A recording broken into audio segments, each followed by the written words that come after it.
Alors, dans cette vidéo, je vais te parler de la dysynchronie, qui est un terme qui a été développé. Je suis désolée, je vais m'appuyer sur mon petit texte parce que, évidemment, j'ai une mémoire de poisson rouge. Mais c'est super important. La dysynchronie, c'est un phénomène que l'on retrouve vraiment beaucoup chez les enfants THPI. Et en tant que parent, j'ai vraiment à cœur de vous aider, d'identifier les spécificités des enfants THPI parce qu'il y en a de plus en plus. J'ai eu moi-même 3 enfants THPI, ou enfin voilà, plus ou moins, mais voilà. Et je n'ai pas eu ces informations-là et du coup j'ai fait des erreurs et mon objectif c'est justement de partager mes expériences et de vous aider en fait de ne pas reproduire en fait les mêmes. Donc la dysynchronie, c'est un décalage de développement qui existe chez un enfant à haut potentiel intellectuel. C'est un décalage entre l'intelligence, l'affectivité et la psychomotricité. Elle peut d'ailleurs parfois s'apparenter à la dysgraphie ou à la dyspraxie, mais c'est pas la même chose en fait. Je n'ai plus en tête la personne, le psychiatre ou le psychologue, je sais plus, qui a développé en fait ce concept-là, mais quand je l'ai vu, je me suis dit que j'aurais bien aimé avoir cette information-là à l'époque où mes enfants étaient plus jeunes, parce que ça m'aurait aidé en effet de faire ces erreurs. Donc il y a plusieurs spectres en fait, comme tout ce qui est 10. C'est un spectre large. On reconnaît en fait cette dysynchronie dès qu'il y a, en fait, il peut y avoir une grande maturité, parce que les très hauts potentiels ont une très grande maturité intellectuelle de l'enfant, mais ça peut être en décalage de grosses difficultés psychomotrices, par exemple. J'ai parmi ma clientèle une enfant de 11 ans qui ne savait pas, par exemple, lasser ses chaussures jusqu'à 10 ans, en fait. Et moi, j'ai le souvenir qu'en effet, j'ai une de mes filles qui avait ça. Du coup, j'avais l'impression qu'elle n'était pas intelligente, parce que évidemment, on associe des tas de choses en fait à nos enfants quand on voit leurs difficultés, alors qu'en réalité, eh bien, on peut être très intelligent et à la fois avoir des problèmes psychomoteurs.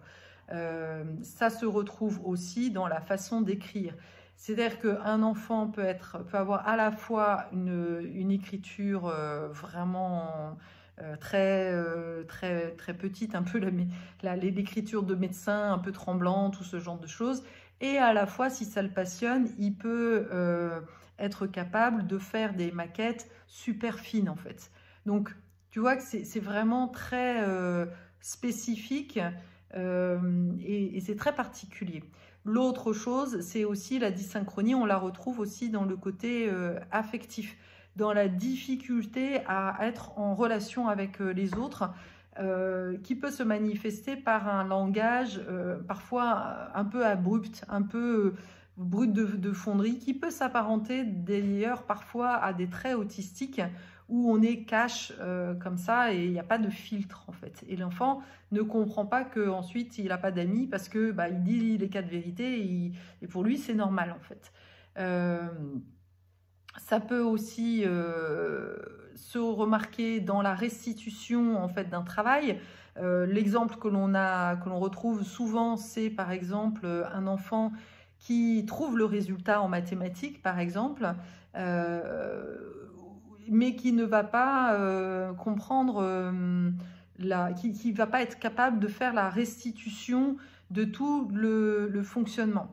C'est le cas aussi, moi j'ai le souvenir de mes enfants, et j'ai la 3e, là encore récemment, je vois que c'est encore le cas, par rapport à des devoirs, par exemple, quand on lui pose une question, eh bien, elle va répondre directement, mais elle ne va pas comprendre en fait l'intérêt de faire tout un cheminement, de faire la dissertation, d'aller, on va dire, s'épancher sur un sujet en long, en large, en travers, tel que l'on le demande en fait dans le côté de l'éducation en fait.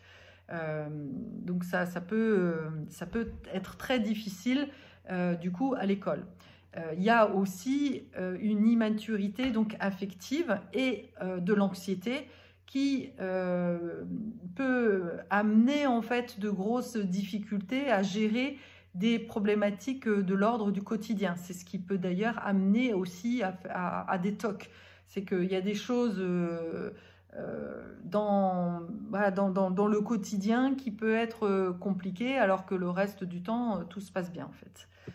Il y a aussi ce qui est le plus flagrant, surtout chez les tout petits, c'est cette capacité à avoir un langage très châtié, très développé, un vocabulaire vraiment développé, avoir des questions même très existentielles, et à la fois, et aussi cette capacité à, comme je disais à ma fille, à être vraiment une espèce d'épée de vérité.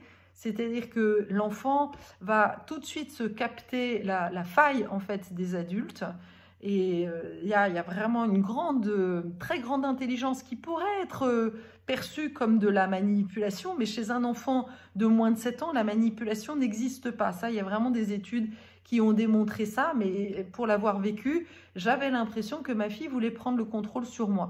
Mais en réalité, c'était pas ça, c'est qu'elle me mettait en évidence mes failles. En gros, c'est un énorme détecteur à failles. Donc, si tu le prends comme ça et que tu travailles sur tes failles, ça va lui... En gros, c'est comme si elle te disait là où, en fait, ça avait intérêt de bosser, en fait. Parce que c'est un manque. Moi, par exemple, ma fille est une fille qui a énormément besoin de sécurité. Et quand j'étais jeune maman, je me suis retrouvée à élever mes 3 enfants toute seule. Donc, je ne te raconte pas la panique, en fait. C'était un peu compliqué pour moi de gérer et d'assurer, sachant que la sécurité intérieure, c'était pas mon fort. Ça a été justement tout un cheminement pour moi, un travail. Mes enfants m'y ont aidé, m'ont contribué justement à développer en fait cette confiance et cette sécurité intérieure. Mais ma fille, surtout la deuxième, Salomé, avait vraiment, à chaque fois, elle mettait le point sur mes failles, et ce qui me mettait vraiment mal à l'aise en fait.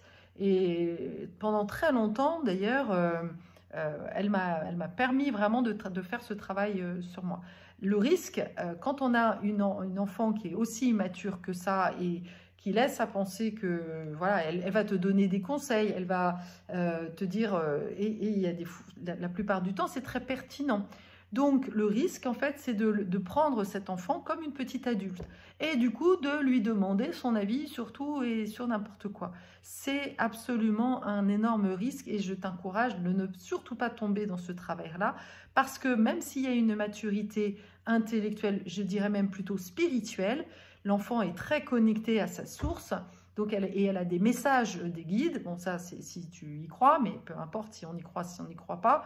En tous les cas, elle est très connectée et elle a c'est comme si elle t'envoyait en fait des messages.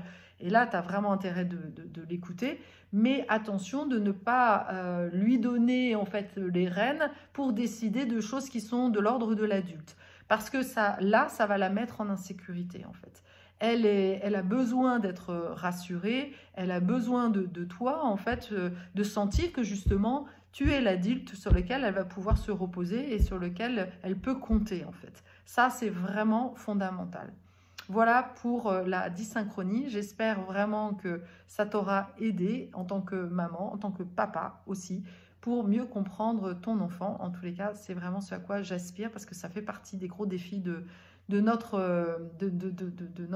temps aujourd'hui. Voilà, n'hésite pas à me mettre tes commentaires, comment ça résonne, s'il y a d'autres sortes de dysynchronie que tu auras peut-être identifiées, c'est toujours intéressant à creuser. Merci, à bientôt.